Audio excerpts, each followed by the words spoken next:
Welcome to Home on the Range, the official podcast of 1881 Ranch, bringing you the latest on the products, topics, and techniques for the shooting, hunting, and adventure lifestyles. Here is your host, Tactical Deployment of Small Arms expert and 1881 Ranch Director, Will Egbert Jr.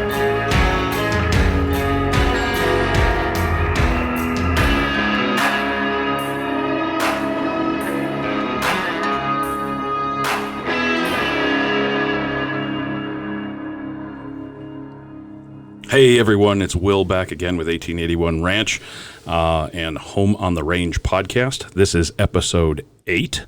I'm joined today in the makeshift studio, or temporary studio right now, with a good buddy of mine, Sammy.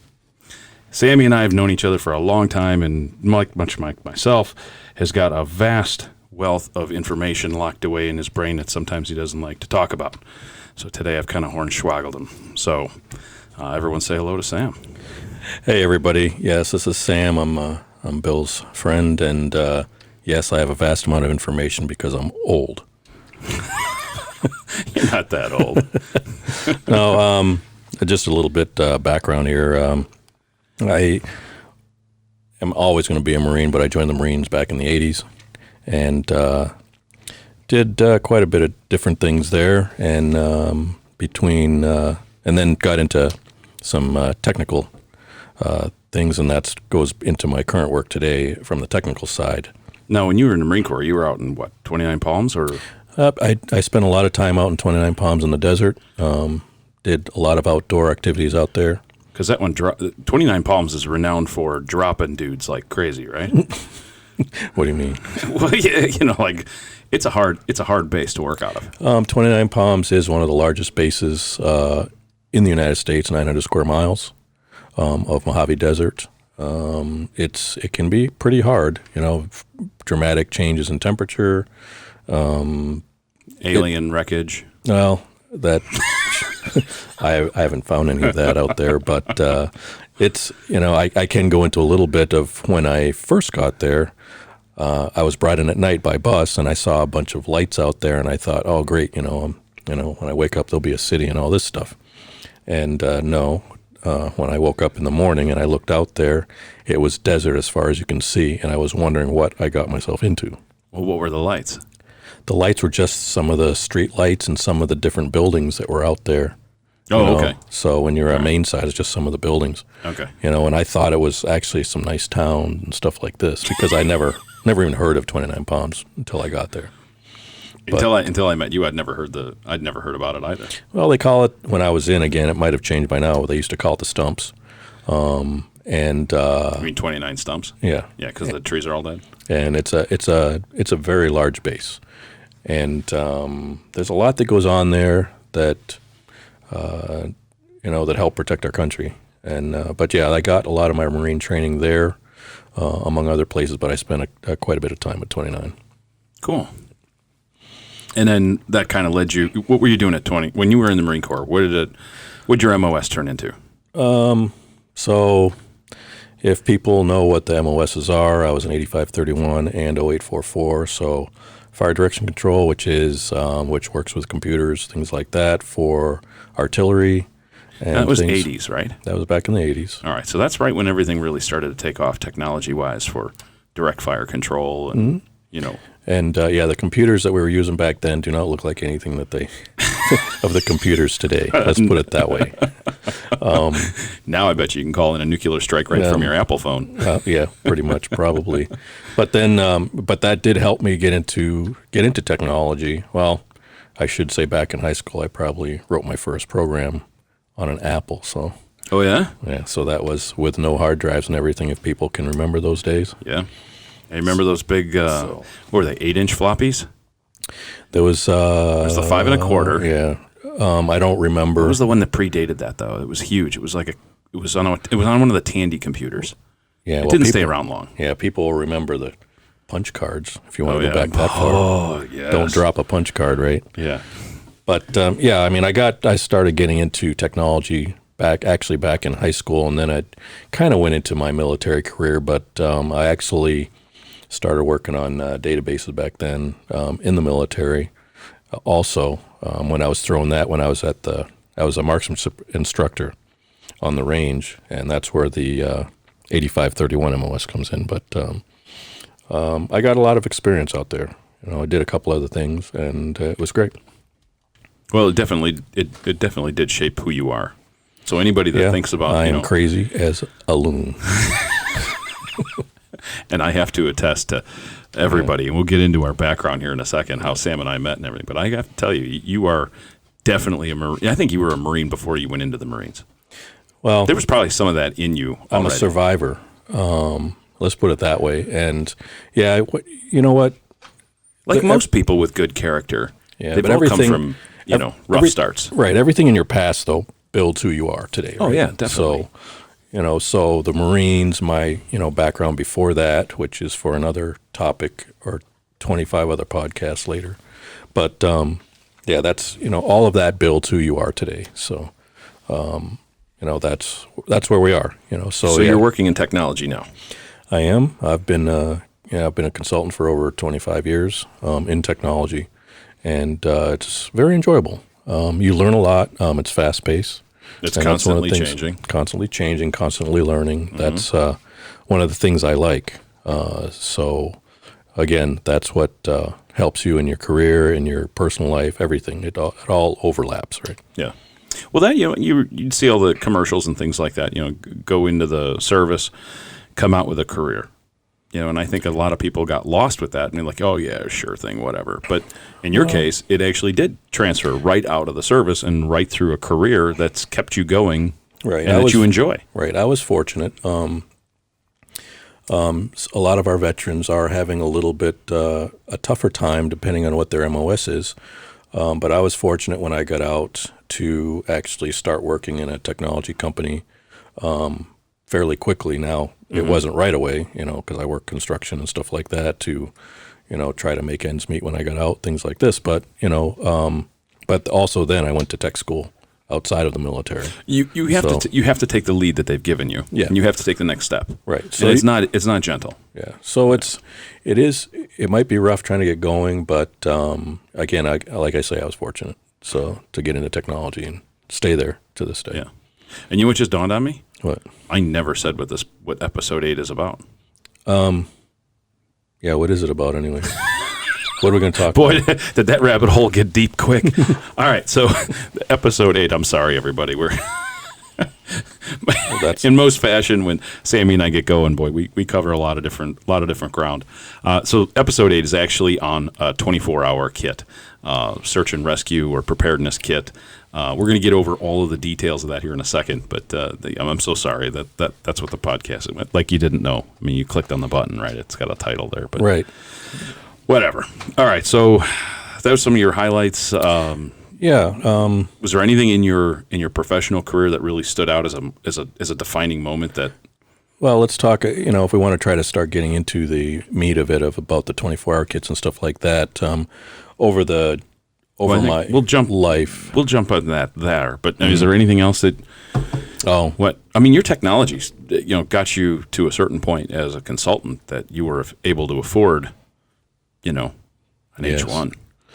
Yeah, I didn't know we were going to bring that one up, but yes. Well, I mean, that's how I met Bill, right?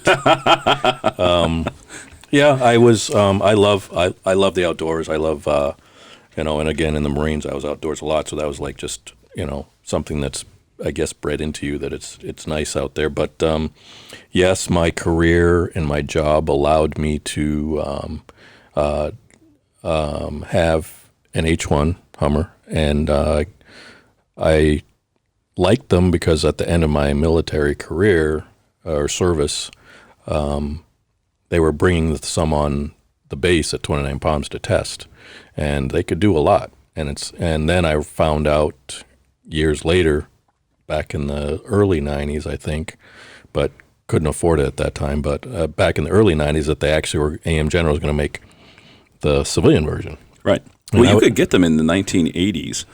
They were stripped out. Yeah. And they were still expensive. They were like... But AM General, the first time I saw one when I was in New England, when I was living out there, and I saw one down the road, and I about dropped everything I had because it was red, and I said I've never seen a Humvee, and they weren't Humvees, but that's all I knew, Humvee for a civilian. Right. And so then it's like, oh, that's cool. But then over the years, as my career got going, I was able to get an H1, one of the older ones, and I used it for what it was made for. Yeah. And that's actually... So you had leather interior, air conditioning, heat, the whole... I mean, yeah. Be it the, it was still a military vehicle, right? So... Yep. And even though you had those creature comforts, it still had the sense of the military vehicle, yes. Yeah, like the inside part of the cabin was warm. Well, but then you were sitting so close to that uninsulated door that your right, arm was cold.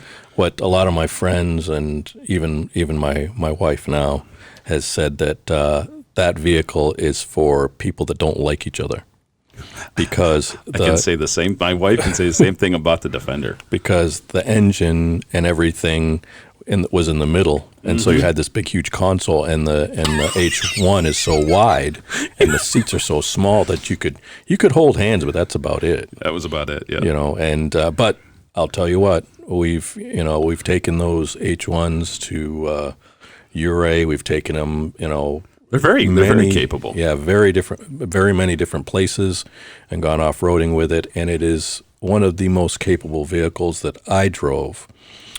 So I can attest to that. But Bill, you had your Defender, and we've gone a lot of places with that thing. Yeah. So. But that's how you and I met. Yeah. So your career highlight, going all through tech and everything like that, and then one day you wind up, you're like, oh my God, I can actually afford something like this, and it's then that brings you into an off-roading event with a bunch of other Hummer guys, and that's where you bumped into me. And while I wasn't part of a Hummer club, I bumped into you with there were Hummers and Land Rovers out there, right? Yeah, it was an open weekend. Yeah, because at a buddy of ours, well, a buddy now, but back at that time we didn't really know much about him. Right. But Doc Lyons, he had that bison ranch, and I still remember walking up on the patio because I'd been there for a whole day cutting trails, or 2 days prior, cutting trails and maintaining some of that stuff, and. I remember. Don't bring it up. Oh, I come on. This is a good story. Don't bring it up. This is a good story. This reminds people that you meet the best. Some of your best friends will always come from the most unlikely or rocky starts. Because we're walking onto a patio of a very nice farmhouse. Here's Sam. He's sitting in a rocking chair. He's got pressed black BDUs on, and a pair of military combat boots, spit-shined to mirrors, and he's driving around a big black H1. And here's me. I walk up in a pair of jeans and a pair of paratrooper boots with a knife on my calf, covered in mud, head to toe. And what did I say to you? I said, "Well, your boots are too clean." Yeah, wasn't it something like that? I don't remember, but I walked up to him. You said something that. Well, I poked your buttons a little differently too. I mean, you pushed my buttons back then. But I walked past you before you even really saw me, and I looked at you and I was watching your mannerisms and everything. I said, there's somebody that'd probably be a pretty cool guy to know. And I walked up and I said, the best way to know somebody, right, is to poke their buttons, see what they do. And I poked your buttons. You poked mine back, and then I don't think from that day you and I have been separated. No, that sounds weird, but we've always been friends since that day. Yeah, we've kept in touch and done a lot of things together outside, and we both enjoy the outdoors, so that's good. Yeah, we've done a lot of off-roading together, a ton of it. Yeah, long before it was ever really popular again, but tons of camping, tons of going out downtown, meeting different people, all that kind of thing. So I mean, we've had a pretty rich friendship, I'd have to say. So let's get to the meat and potatoes of what this is, right? It's an episode on, because you and I deviated. I went towards military contracting stuff, and then you went into like civil air patrol and search and rescue and that type of thing. So my background in this type of equipment thing is very, very different from what you were studying at the same time, and that was the 24-hour kit. Now, what is this thing really called? Is it a 24-hour kit, pack, gear? Well, the way I look at it, and I suppose everybody has their own definition, but there's 24-hour gear that I put in a 24-hour pack. Okay. And the 24-hour pack is basically a survival pack. It is to help you survive, not your buddy. That's to help you survive while you're out there. There's two different types of gear. There's 24-hour and 72, but basically they're both survival packs with a bunch of survival gear inside it. Okay, so if someone were to Google 24-hour pack nowadays, they're going to get all of these hurricane boxes and bags and all this crap coming out of wherever. It's completely wrong. Where would somebody find what this thing is? Yeah, I would go to two sites. Okay, I would go to Civil Air Patrol's site, and then also to NASAR's site. NASAR, National Association for Search and Rescue. Okay, they both have lists of 24-hour gear, and it's the essentials. All right, so we're talking about, we've got the gear list, and then we've got the pack. And the pack has to be big enough to fit the gear in. Right. Okay, and there's a basis behind the pack and a basis behind the gear. Yes. All right, so we go to Civil Air Patrol, and we get that information there, or NASAR, yes. right? National Association for Search and Rescue. Perfect. Okay, so because a lot of people can't track a lot of this, right? This is going to be their first introduction to something like this. But you said something interesting. It's a survival pack. Now, when you say survival to most people, they're thinking preppers, end of the world. Right, zombies. Yeah, we're not talking about that. No.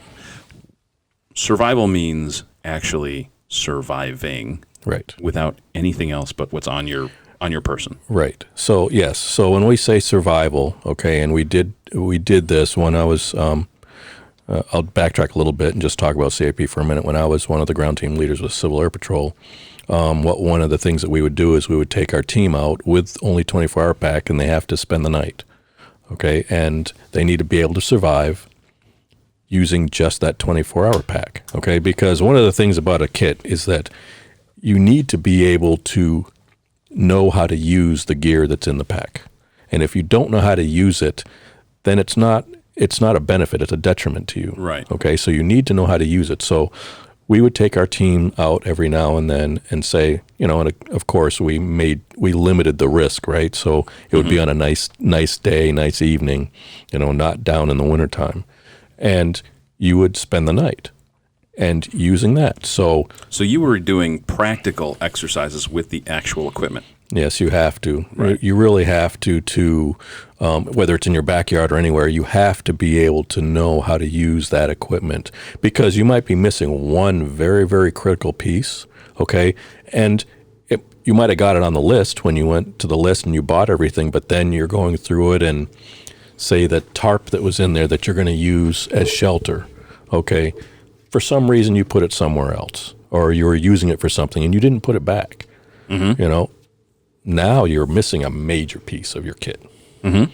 So true. Or you have never used one before. Right. I've had this several times where I've packed my bag a few different times, a few different ways, and I can't find what I'm trying to find in there. Mm-hmm. Okay, I need my compass. Where is it? I can't find it in the bag. And I tear the whole bag apart. And along with that practical exercise comes a practical use. Location too, where you put stuff. Where you put stuff, why you put it there, how often are you going to access it, so you put it in a different pocket. Right. Maybe you find out that your gear is squared away. You got that all done, but your pack stinks. Like, this is the wrong pack to have because it doesn't have pockets on the outside where you need to be able to access things, that type of thing. So I've known that, from hunting from years, that certain packs they look cool, but they just are not built by somebody who's actually used them for that purpose. Right, yeah. You don't want to care so much about the cool factor about the bag, this you got this awesome bag and it's got all these little gadgets and all this stuff, because you have to remember is that you have to carry that thing, for one, okay? And it needs to feel comfortable on your body when you're carrying it. It has to be the right size for your body. Right. Like, people don't understand that you just don't buy a backpack for a loadout and expect that to really fit. Right. You don't take a hiking backpack that's got so many cubic inches of space in there that's humongous that you can fit your sleeping bag and all this stuff in there. That's not the pack that you'd want. And it has to be sized accordingly for your body. So if you've got a small upper torso, or if you're a lady, that you're going to have a different style of pack as well. That's correct. Yes. And there's many, many different types of packs out there. Yes, people try to recommend a pack for you, but really the way to do it is to go to some place that has multiple types of packs, try one that fits you, and make sure that while the pack is on, that you can either reach certain things, like your compass, which is a mandatory piece of equipment while you're out there, signal mirror, things like that you need for survival. You want that stuff close. Right. Your socks and stuff like this, that your second pair of socks, stuff like that, that's in a plastic bag, that can be down in your pack somewhere. You've got plenty of time to go get your extra socks. But some of the stuff that you really need that's urgent, maybe it might be paracord, it might be stuff like this that you might need to have close, if it's rope, make sure that you can get a hold of that stuff. Marking tape, all sorts of items. The main thing is that you need to be able to put these items in some part of the bag that can zip shut. And you have to have a discipline about, and this comes into that practical exercise. So when you're out there and you, let's say, you go through an evening and you've lost your compass. And there's no stress. You're there still in the daytime. You still can't find it. Like, why don't you tie like bright orange or bright pink paracord on your compass? So if you ever do drop it, you can actually get to it. Now we've got glow-in-the-dark paracord, but this is, that's all BS. But if you don't have the discipline to put that compass back in your pocket and zip the pocket, you have no future expectation of ever maintaining that gear, keeping that gear. Yeah, and especially compasses, things like that, your whistle, survival whistle, stuff like that, should always be on paracord. It should be on a lanyard of some kind that is attached to you or your pack, so then you don't lose it, because those are, especially your compass, it's something that is very, very vital to your navigation, to get yourself out of wherever you're at, things like this. And, I don't know, Bill, if you want to talk about GPS, but that's really not a part, it's a new part of your gear, but you should know how to use a map and a compass. Yeah, you should be able to use a map and a compass. Right. Sometimes what we found out in Georgia, and now this has kind of changed over the years, but when we would go down to Fort Benning on our yearly hunts, we had high-end Garmin GPSs, and this was when 2003. I say 2003. We started hunting down there with the colonel, with a colonel, a general, and some a bunch of other people from the Rangers and some agency guys and things like that. And it was a fun thing. It was all contractors basically, and active military. But we'd be in that Georgia bush, and we couldn't get signal. So the GPS was basically useless. So if you didn't know how to read a map, and that was the other thing about you always had a lieutenant around to give you directions, and then you went the other way. But we won't get into what we. Yeah, we should probably not touch that, right? I just saw something. Good audience. Yeah, there was on a side note, there was an episode from Black Rifle Coffee. Matt Best does all those little videos and stuff, and it's one of those things that the title of this little episode or this little quirky video was things that military guys don't say. And then there was little skits, and one of them happened to be like, oh, yeah, well, I checked the compass for Lieutenant. He's all set, so he can lead tomorrow. And I just bust out laughing. And my son's like, what are you laughing about, Dad? I'm like, nothing. Don't worry about it, son. But you have to know how to read the map. Right. Use those disciplines with a compass. And you should probably have a spare compass someplace in your kit. I don't see one listed here. I'm going through so everybody. I have 3 compasses because there's a reason to have multiple compasses because they make different types of compasses. They have ones that work well on a map, and they have ones that are good to shoot bearings. Yeah. Okay. Exactly. So you really, and again, it depends on what you're doing. Again, I was with Civil Air Patrol with their search and rescue team. We've gone to Katrina. We've done a lot of things. We've searched for people in a lot of rough country. We've done a lot of those things, but here's the thing: is that when you have a map, you need one that is good for plotting. And so you have different types of compasses that you need for those things. So I don't know if the list has two different. I don't think it has two different types of compasses, but there should be a compass on there somewhere. It says compass, but I don't think it says two different types of compasses. No, it's like a lensatic and then, whatchamacallit. So for those of you that are listening, so basically when you go to the outdoor store and you see a military-style field compass that has got a cover, the cover opens up and it's got a little string, a little thin piece of wire, and then on the other side there's another little lens that pops up. That's for shooting bearings. Right. That doesn't translate very good to map navigation. So when you look at the other compasses that are clear and they look like a 1.5 by 3 inches or something. Yeah, they make different ones. They have measurement in inches or miles and stuff like that on it. They got all the UTM hash marks and stuff like that. But you can you get those. Yeah, you got the squares too. Yeah. Right. Yep. So that's clear for a reason. So you can actually set that on your map and actually shoot a line on your map, trace that off with a pencil or whatever. And know which direction you should be going. Exactly. And then you can use your bearing compass to do that. That's but if you don't have both of those, it's not a deal breaker. No, you have to have one. Yeah, one type of compass, and not the little one just on your wrist. Yeah, or on your watch. And there's certain things like the list, the 24-hour equipment list is separated by carried on your person, and then you've got the 24-hour pack, the gear that's actually inside your pack. I won't get into the 72-hour side. But these are things that should be carried on your person, meaning not buried someplace. Right. They should be in like a fanny pack or maybe in some sort of zippered pouch inside of your BDU or in your jacket zippers or something. Is that the CAP list? Civil Air Patrol, emergency services, ground team operations. Yeah, so Civil Air Patrol, right. Civil Air Patrol's 24-hour gear, the way that they have it set up is, you're right. They have it set up for some stuff that's going to be carried on your person versus what's in actually their bag, because they have big pockets, in their BDUs or their camo that they wear. They've got a lot of pockets everywhere, so they can put a lot of that stuff. Exactly. So what they go over, is you've got your notepad, pencil, membership card. Well, it doesn't, none of that's. Yeah, money, cell phone, I guess, watch, vest, comb or brush.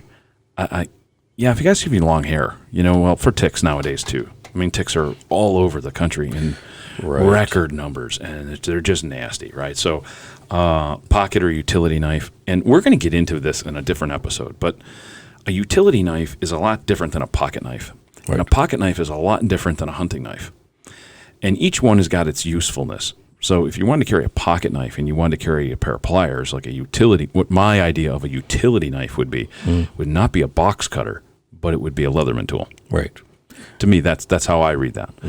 Yeah, that's what we carry. We either carry Leathermans or a similar type. Yeah, some sort of multi-tool. Right, a multi-tool. Right. I mean, it's like calling something a Ziploc that's not a Ziploc, right? So, but a pocket knife is very different than a hunting knife. One of the other companies, Vulture Equipment Works, when we would make these fixed blade hunting knives, they were exploration tools to begin with because they were meant to use as a survival instrument. So you might need to use it as an anchor. A lot of different things. So we built them a little differently. And you can't expect a pocket knife to do what a fixed blade knife does. Right. And vice versa. So you should have a couple different types of knives on your person. And not to say that you're going to, need it to kill a bear, but well, you should have some type of knife though with you. Yes. I mean, you really, it's a necessity in my book. Now, this is something that I used to do when I was down hunting, because I've grown up hunting my entire life. And I got this from one of my dad's friends, this trick from one of my dad's friends, who always wore a pair of clear glasses, just run-of-the-mill safety glasses that he could ever get his hands on.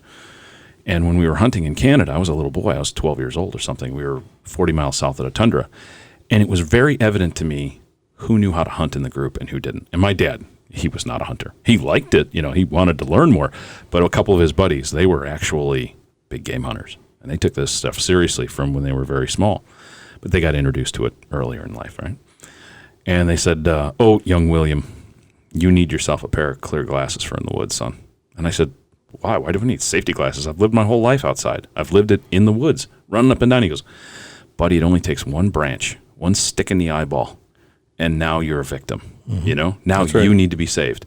And I'm like, what? And he's reminding me, he goes, look, there's no ambulance up here. The best thing we could do is maybe wait 3 or 4 days for the seaplane to come by and drop off some supplies at our remote base camp, because we're not connected by anything. Like, we're so far out there. And then you got to take that seaplane back to the next camp, get on another plane and take that down to another lake where you can actually get to a car and drive for a couple hours before you get to a hospital. That's some serious stuff. I mean, and so I was introduced to this particular item, eye protection, at an early age. So when we went down to Fort Benning, I had my Oakleys with clear lenses in them. And everyone's like, wow, it's not a fashion statement, bro. What the hell are you doing? And I'm like, guys, you should always be humping with a pair of clear glasses on. When you're hunting, you should always have that on. And it's right here on your thing. So shatterproof sunglasses are okay, but you should have that.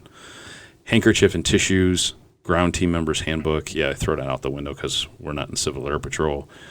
Signal mirror and a whistle. Right. I would probably put on this list right away is a plastic tube, a non-crushable plastic tube, and this is my side coming into your side with one 12-hour Xylem.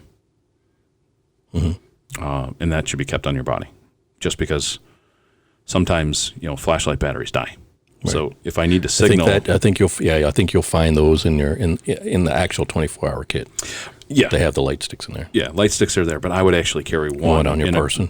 One on my person. I've always been on the impression of, if I have to ditch my pack while I'm chasing an animal, or let's say I have to put my pack down in order to creep into an animal, and I miss or whatever, and I slip down a hill, right, I'm separated from my gear. So keeping something on my body is definitely more advantageous to me. So, as you go through that. So this is the Civil Air Patrol list.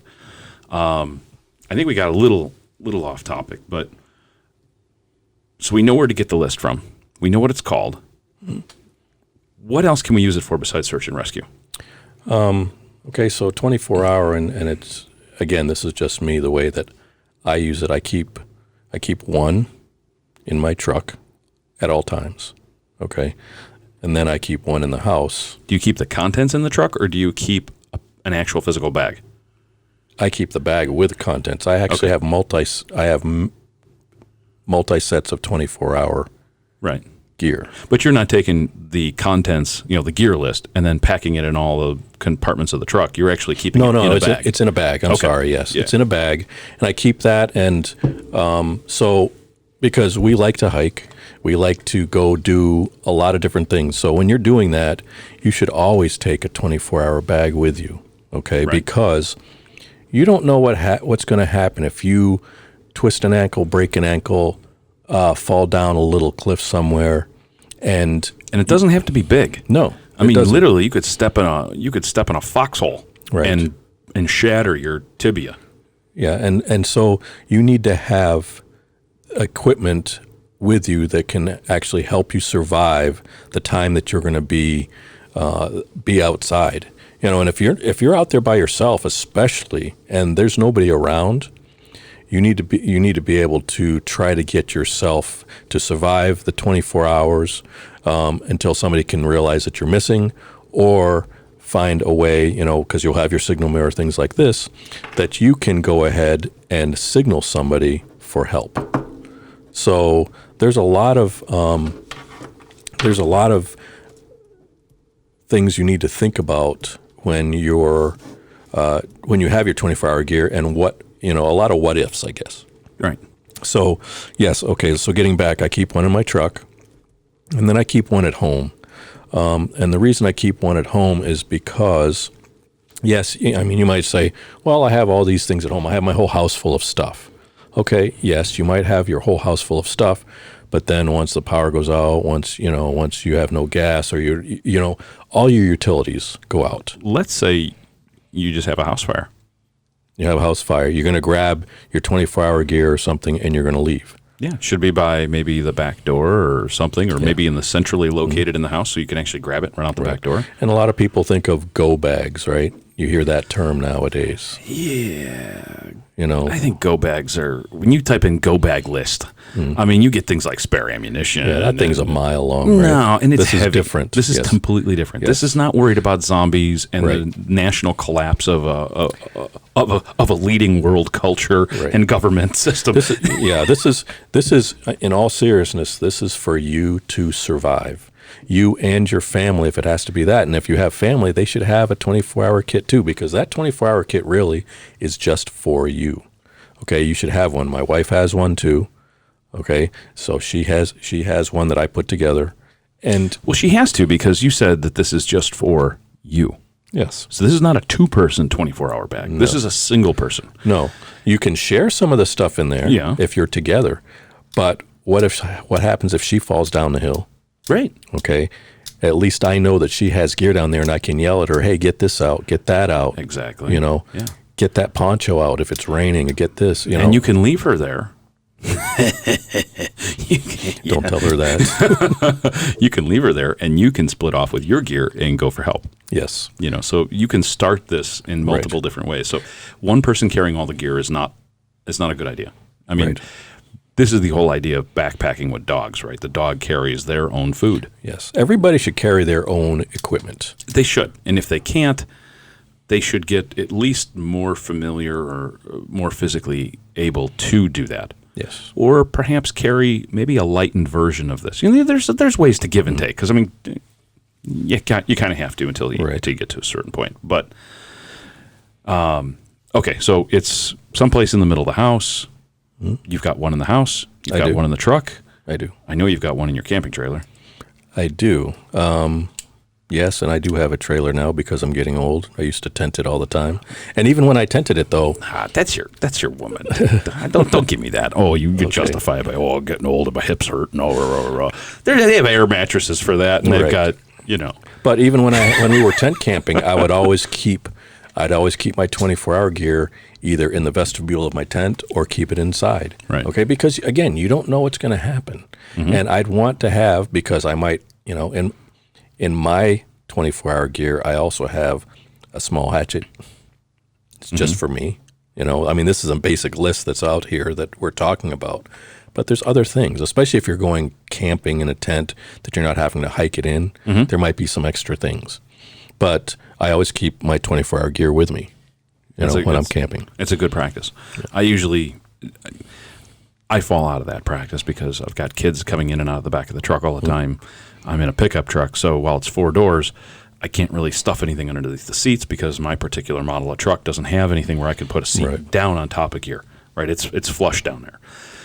So I have to take mine in and out, and I'm that's coming to the discipline part, right? So I have boxes in the back of my truck.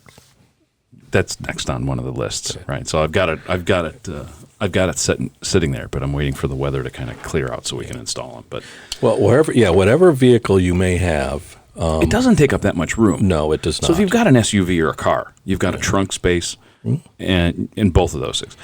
In a pickup truck, it's a little difficult because it's open in the back. Right. So like you've got, and I'm purchasing the same thing as the deck system. I do. And that's wonderful because you can keep a lot of those spares back there. But even in your house, you should have one. Just like I said, if your house, I went through this in high school. A friend of mine, her house burned down, and they were totally unprepared for it and how it happened. It was the dryer caught on fire.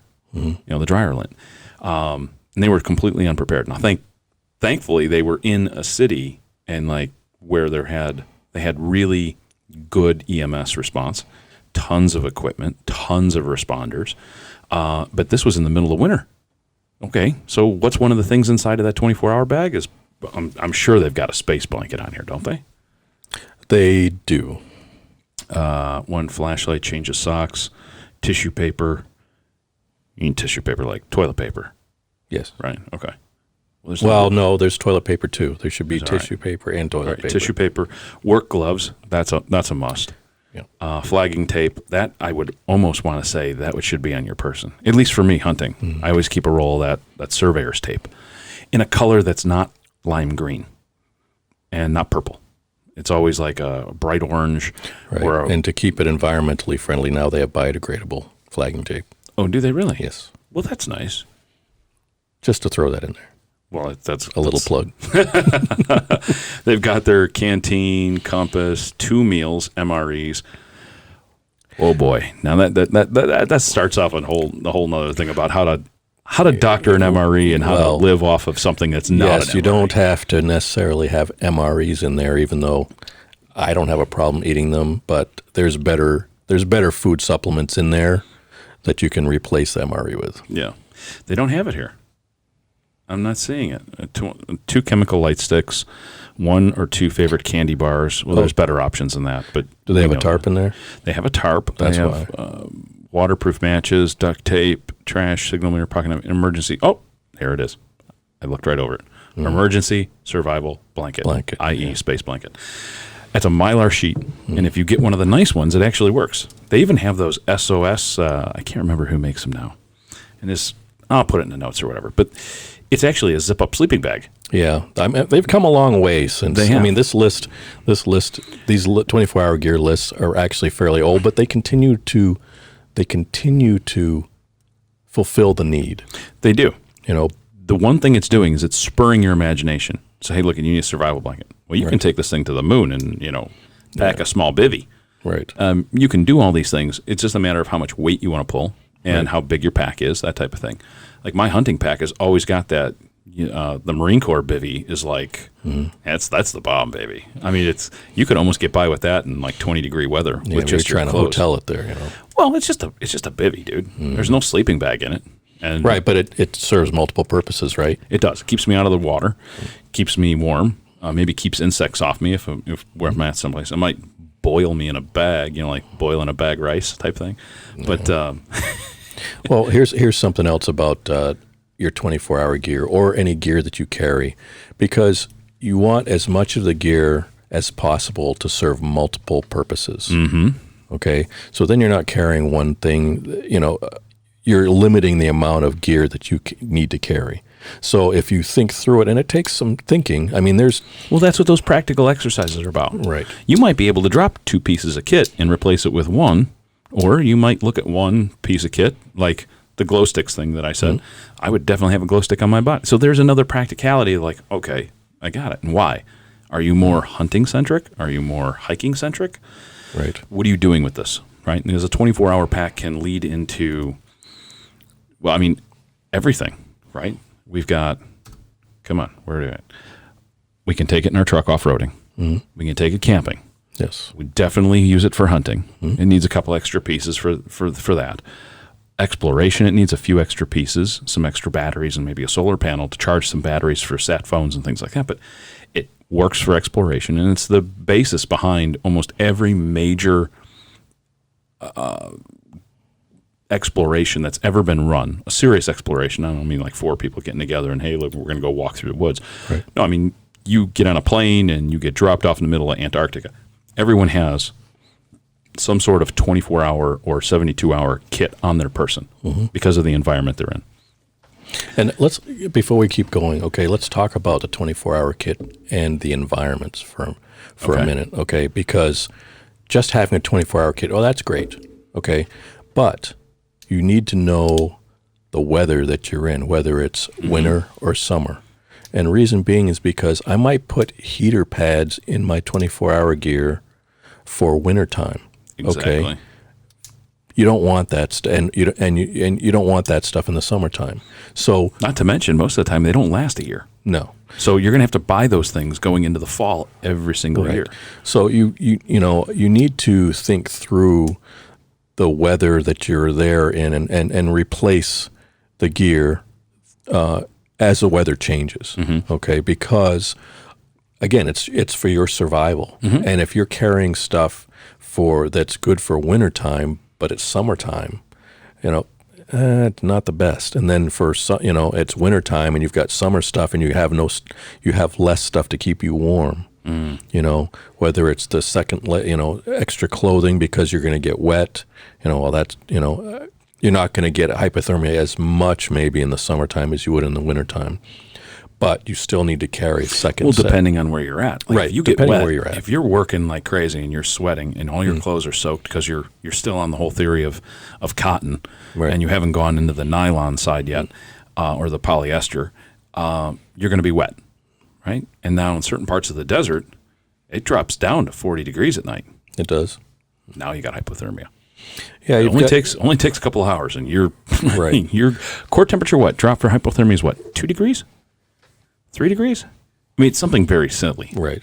That's how close our bodies are regulated by themselves. But yeah, it's Yeah, I mean, you just have to. When we talk about 24-hour gear, you've got to really think through it because it's survival. And that's really what it is. It's an important topic that I think that a lot of people are just not really paying attention to as much. They take a lot for granted.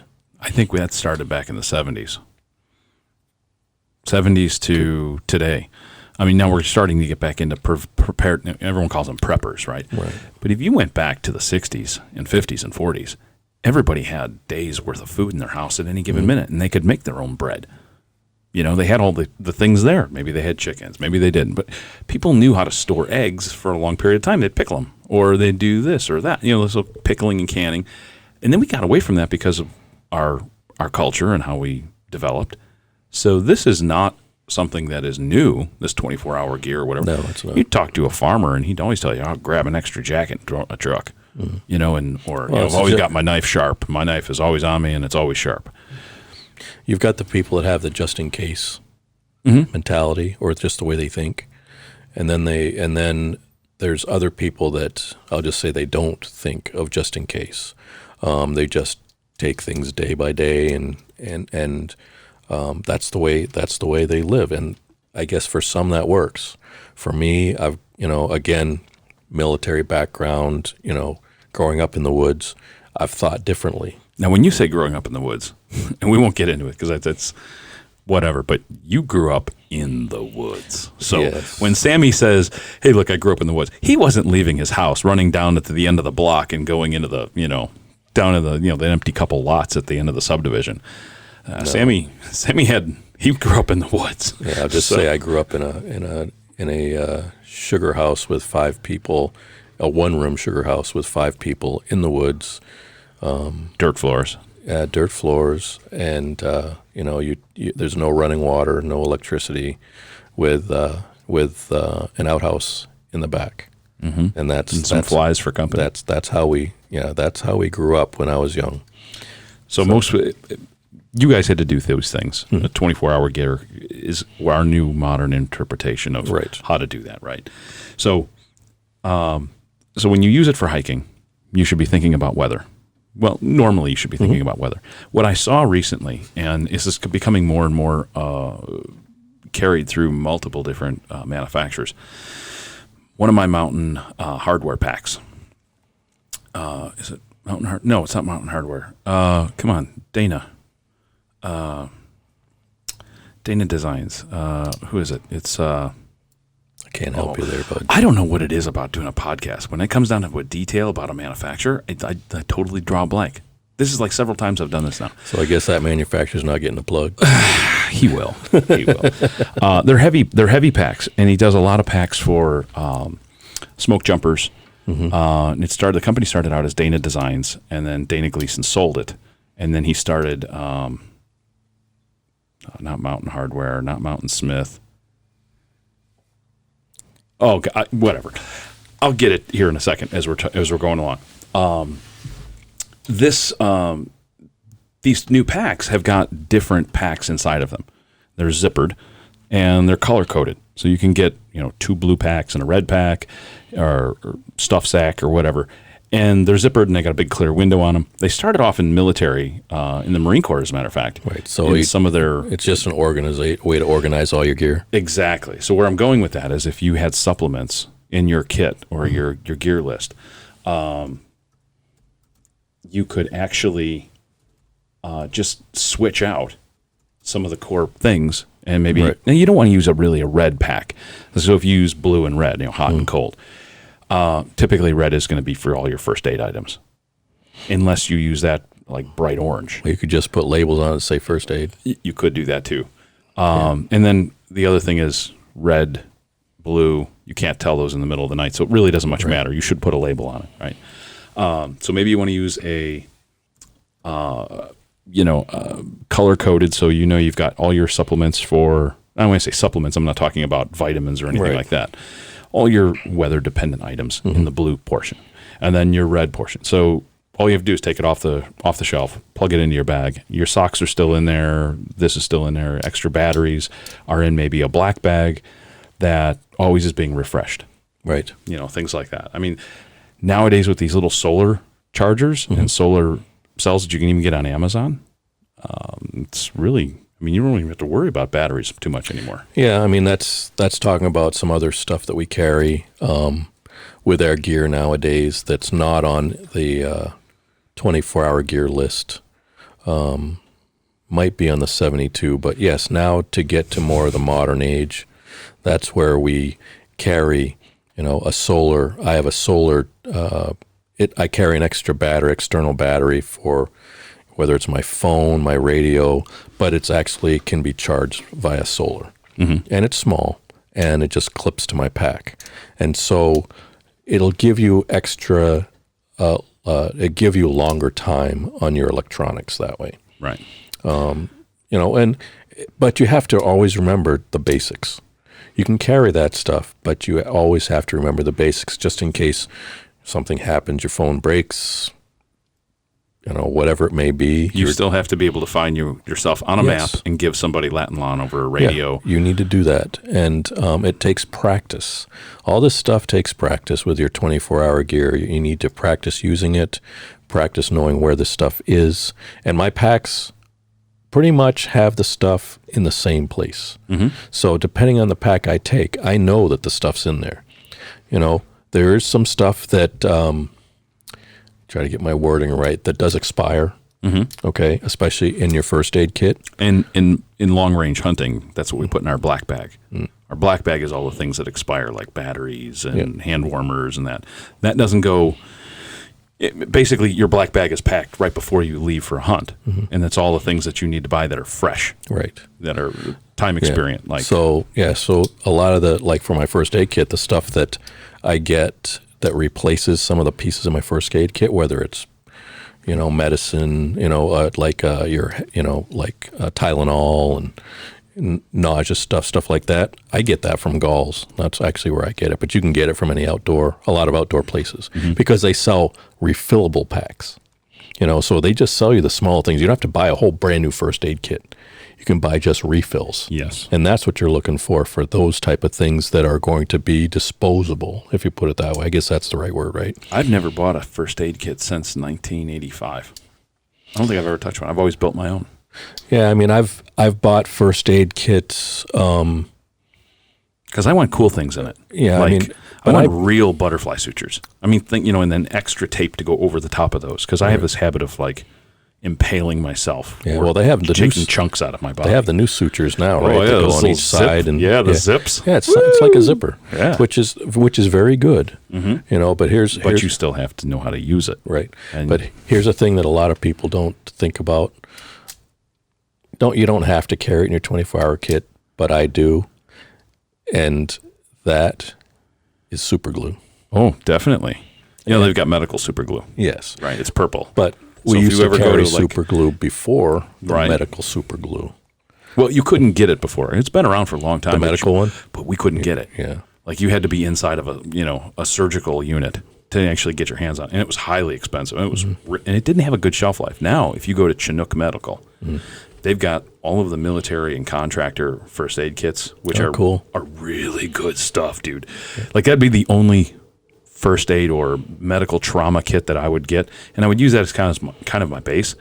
You can get all sorts of stuff, medications that as long as you've got the licenses, you can it's right there, it's all set, and it's all real medical things, and not I don't want to say bad anything about Johnson & Johnson, right? But you get a little first aid kit and it's got Band-Aids and some aspirin and stuff like that. Right. This is no, you've got medical super glue. So that's clean the wound off, irrigate the hell out of it, stuff this stuff in there, zip it shut, and you're good to go. I just have the old handyman super glue. It works. Just too bad for the methyl ethyl ketone that they put in it. That kills your liver. I'm trying to survive here, right? So you remember the pack? I couldn't remember. I said Mountain Smith, Mountain Hardware. No, every name. Mystery Ranch. Mystery Ranch. There you go. Yeah, it's Dana Gleason. So I met Dana a couple times, but I used to own a bunch of Dana packs when I was in Utah climbing, and they were wonderful. They were actually set up. They had little pouches on the waistband, so you could put your compass in there and all that. And it was just like, it was well thought out. The zipper system was great. It had a Y yoke zipper system, so you could really like take the top of the bag and unzip it. And there was 2 pouches, one on the top, one on the bottom inside. And that's really handy to kind of get in and get out of. Right. So Mystery Ranch. Now Dana builds his stuff for smoke jumpers, special operations, the PJ units and things like that. So it's going to be on the higher end. So you might not have enough money to do your equipment gear times 3 and then do 3 Mystery Ranch packs. So, but if you use the principles behind that type of a pack that's been proven both in search and rescue, smoke jumping, as well as military operations, you can kind of get a good idea of what you're looking at in the store.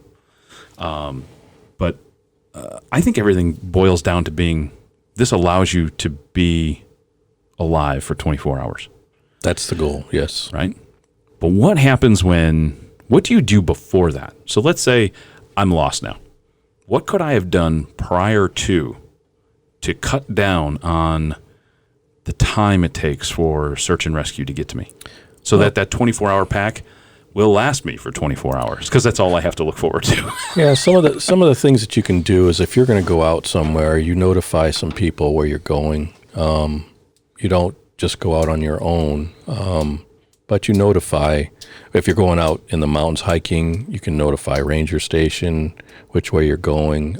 You can notify your family if that's what you want to do. I would say both, but I would rely more on my family than ranger station, because the ranger station is not going to be there looking to get a phone call from you tomorrow morning, right? So if you're going out and you're going to do some star photography, and you're going to go up to the top of the mountain and you're going to do it up there, and you won't be back until sunup, right? Ranger station could care less. They know that you're out there and that maybe you checked in and you didn't check out, but unless somebody reports you missing, then that's your family, right?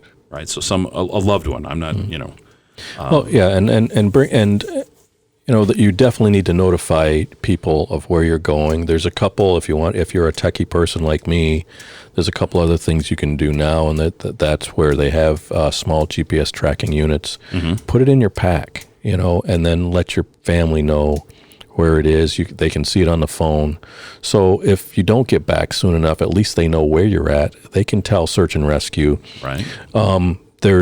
There's some other things that we go searching for as a search and rescue unit, and that is personal locator beacons, PLBs. Right.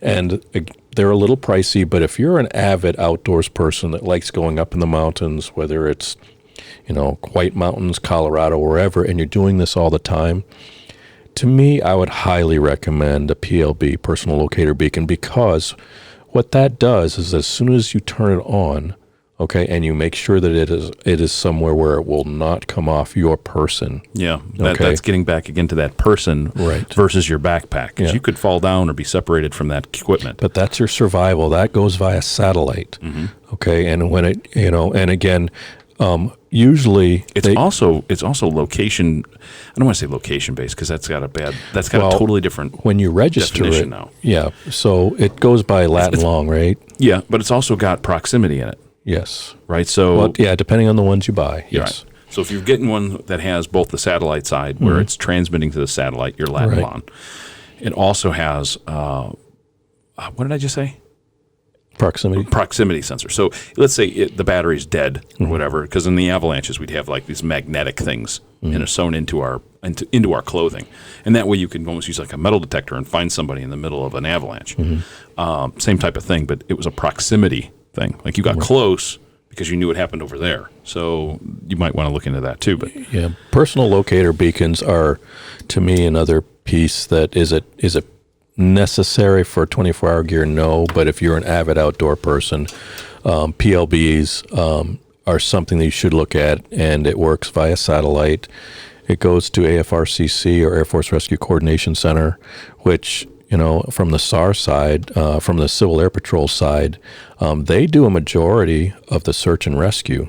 And so they will get notification in the region that the search is supposed to happen in, and they'll notify one of the search and rescue teams out there, give them the lat and long, and we have tools that can pick up that beacon signal. Okay, so locally, and so we bring those receivers with us, and we start searching for that signal that it's putting out. Right, and it puts it out on a certain frequency. So it's similar whether it's a person. I'm sure people have seen this. It's the same technology that we use for like tracking sharks. So everyone's seen Shark Week, where they tag the shark, and it's this. Now it's on GPS, but there's also a hydrophone that's boom, boom. Yeah, your aircraft. And you can take your aircraft have it too. Directional microphone. There it is. It's over that direction. Yep. Yeah. And so we use these locators, and we find the signal and the strongest signal, and we triangulate it. Again, this is where it comes down to needing to know how to shoot bearings and things like this, so you can know the bearing, because when we work with search and rescue teams, we also usually have aircraft support.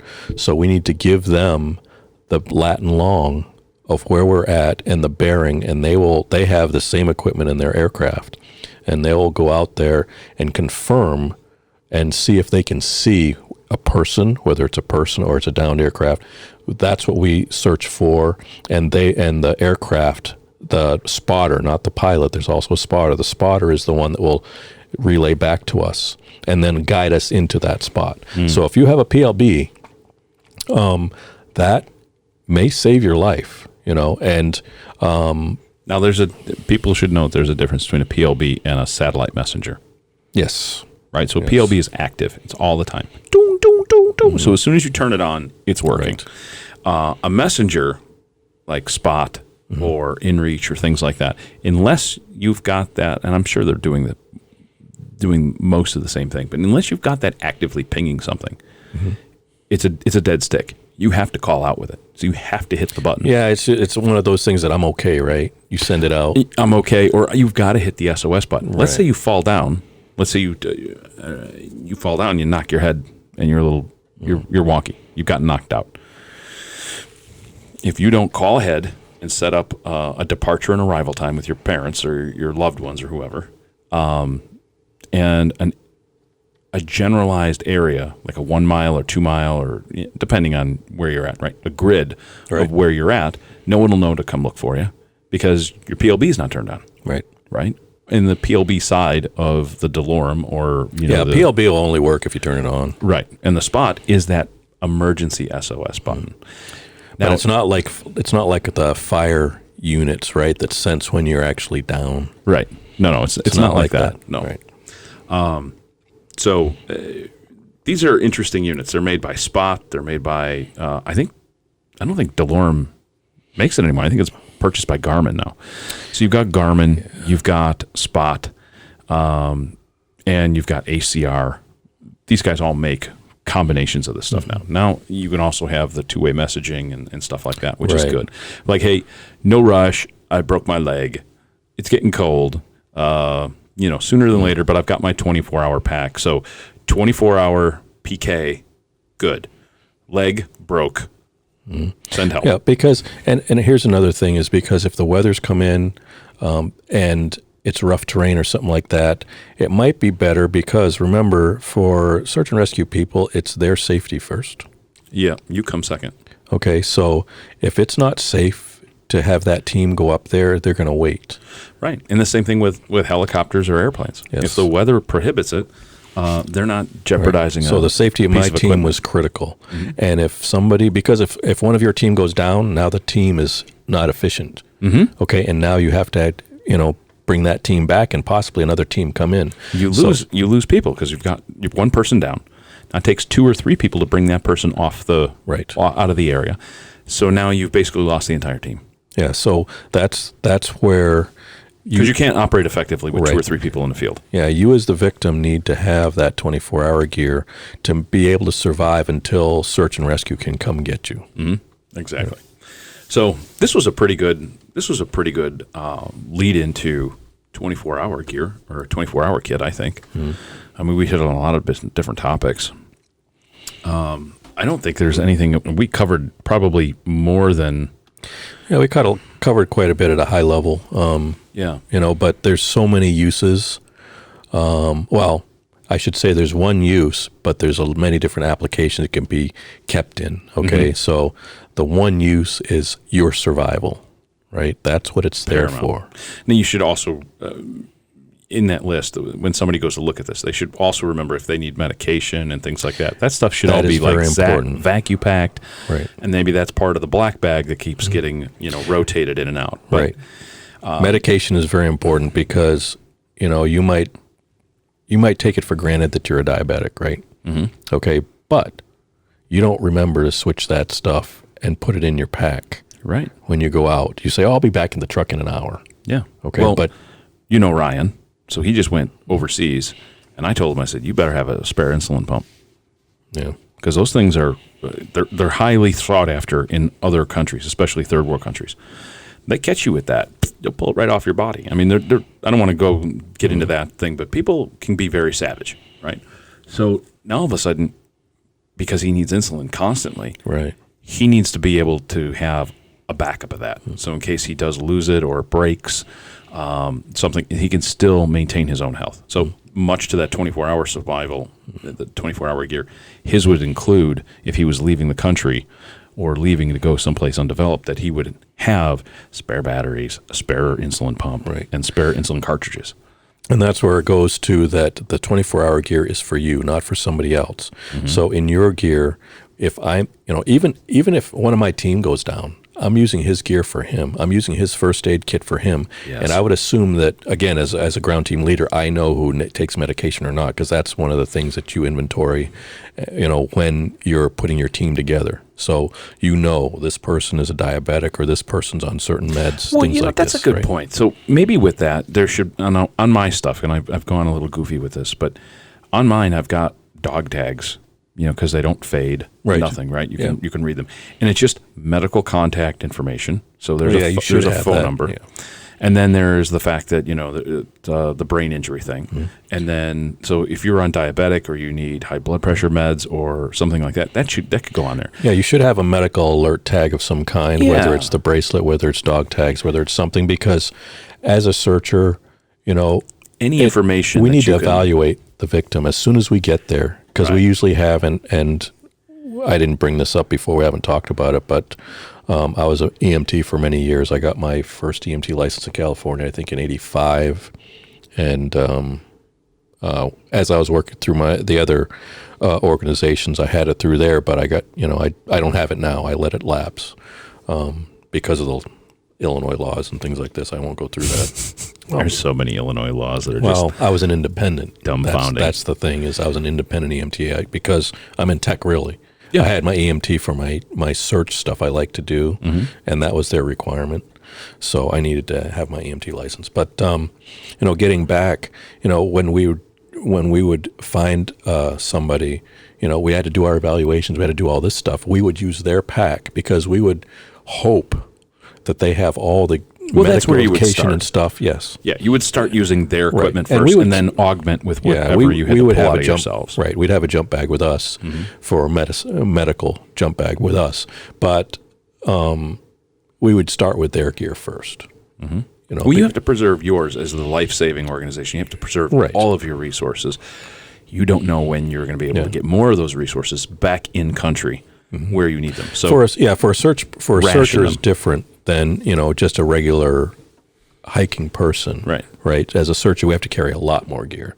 So I'm trying to keep it tuned down to somebody, just the 24-hour that somebody would have. But what I'm saying to that is, I should have been a little more clear, I guess. So if you can put your 24-hour kit together as best as possible and have all these different things thought out, if you ever do need search and rescue, they're going to open up your bag. Right. Hopefully they can get to your bag. They're going to get into your bag and go, squared away. I got it. I know. Okay, good. That allows them. No, we'll just rip it all apart and try to find everything. It'll be all over the ground. It'll be all over. Just to be realistic. But once they get in there, they're like, we've got everything. We're cool. And that also helps them help you. So you have to be you always hear this, you have to be your own advocate, especially in the medical, if you've got medical conditions or whatever. And that is going to be a medical condition, whether you're diabetic or you've got high blood pressure or any of these things, hypoglycemic, any of those things where they can kind of go pull up your tag around your neck or your bracelet, or maybe it's on the outside of your bag like mine in a big orange dongle. As long as it's visible for us, you know, to see. They're going to see it and dude's hypoglycemic. Right. Okay, what's he got in his bag? Okay, here's his treats and stuff like that. So this, I think, was probably a pretty good lead-in. Now, we could do another episode if we need to about an actual gear list and just go over and make an actual physical itemized list. Because the NASCAR list is good, the CAP list is good, but it's old. When I say it's old, it's not up to current tech. Right, it's not modern, so it doesn't show you have, if you have a two-way radio, if you don't, or if it's solar panels, it doesn't go into any of the modern day things that you would carry with you. It is the basics, and that's all it is. Yeah. So, I think it's a good lead-in. We could probably lead into a part 2 of this.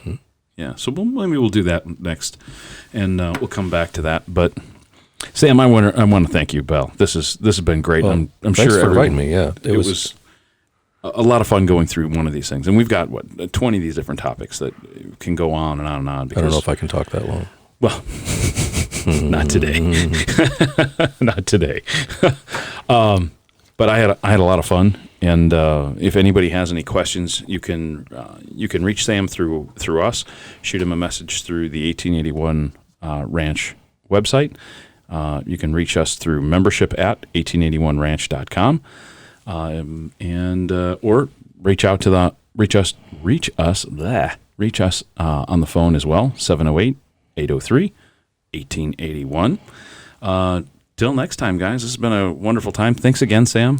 Thanks for inviting me. It was very informative for me also, I guess, to just bring back some of that stuff that I've collected over the years, and yes, I have used it, but again, I'm in tech. That's my main job, so I don't use it all the time. But it's nice to bring that back and kind of jog the memory. Yeah, and we're going to be doing these types of classes out at the ranch, and you and I are going to be doing, how to keep yourself found, and reliance classes, actual outdoor reliance classes for all age groups, right? For the kids as well as hunters and things like that. So I'm kind of excited about it, and I hope everybody enjoyed the episode and at least took a few things out of it. Sure, because some of the stuff you get on the internet is just. You want practical. Yeah, you want practical. You want to talk to people that have actually used it or can at least explain why. Right. Yeah, and I don't know. You don't want to take shooting lessons from somebody who's read a book. That's very true. Especially if you're going into the tier groups and things like that. No, right. It's thousands of rounds a weekend. It's just constant and constant. So, with that being said, I think we'll wrap up and. Thanks again. Thanks again, everyone. And till next time. Thanks again, everyone, for tuning in to another installment of Home on the Range. Remember, if you enjoyed this episode, make sure to like us on Facebook and follow us on Instagram and Twitter. Till next time, stay wild and true to your heart.